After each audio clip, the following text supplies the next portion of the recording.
ano, peki yun.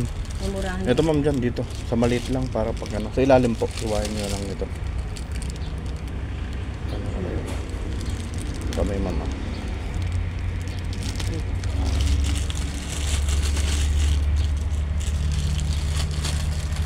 Sando 34K daw po. Malaki din kasi halaga yan, 500 dyan, 600. Parang libre lang ito. Tapos sabi sa akin, ang babayaran ko lang yung shipping fee. Oo. Ayaw ko lang sa totoong tunay. Sabi 824. Tapos ginto.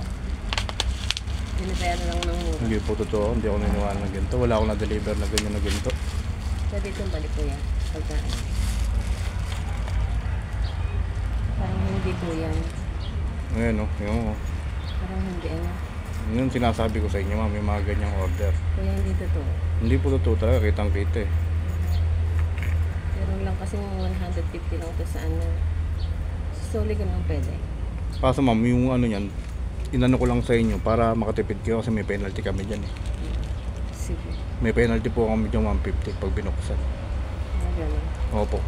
Para po makasigurado lang kayo. Balik ka na lang. Try na lang ako sa'yo.